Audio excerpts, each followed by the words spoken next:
बालेश्वर जिला दिनिकिया गस्तरे राजस्व मंत्री सुरेश पुजारी राजस्व मंत्री श्रीजुक्त पुजारी दिनिकिया गस्तरे आसिथिबा बेले सिमुलिया निर्वाचन मंडली रे 4टी आरआई ऑफिस उद्घाटन करथिले। यापरे बालेश्वर ठारे पहुंची सर्किट हाउस रे जिलार वरिष्ठ प्रशासनिक अधिकारी को नहीं एक उच्चस्तरीय बैठक करथिले। एथिरे जिलार वसुंधरा योजना रे जमीपटा प्रदान रे अग्रगति संपर्क रे आलोचना करबा सह जमीपटा नथिबा शिक्षानुष्ठान माननकु पट्टा जोगाई देबा एवं जनजाति संप्रदायर लोकंकु पट्टा जोगाई देबा नहीं आलोचना करथिले।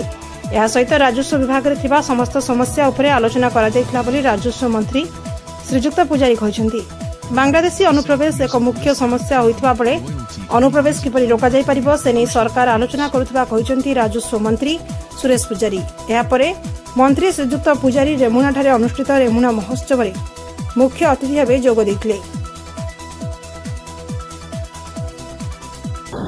से क्रम बालेश्वर जिलार गुड़िए आरआई ऑफिस निर्माण संपूर्ण होता तार उद्घाटन करिवार थिला। 4टा आरआई ऑफिस आज आम सिमुलियारू उद्घाटन कलु। रेमुना रे महोत्सवर कार्यक्रम अच्छी बैठक रे प्रकृत में गुड़िए समस्या जोटा बालेश्वर अच्छी से बाबद में मुझे अवगत अच्छी। मूलतः राजस्व समस्या जहाँ अच्छी से बाबद में जो वसुंधरा पट्टा आम गरीब लोक दौचु 4 डिसमिल लेखा तार अग्रगति केते हला से बाबद में समीक्षा करिवार अछि।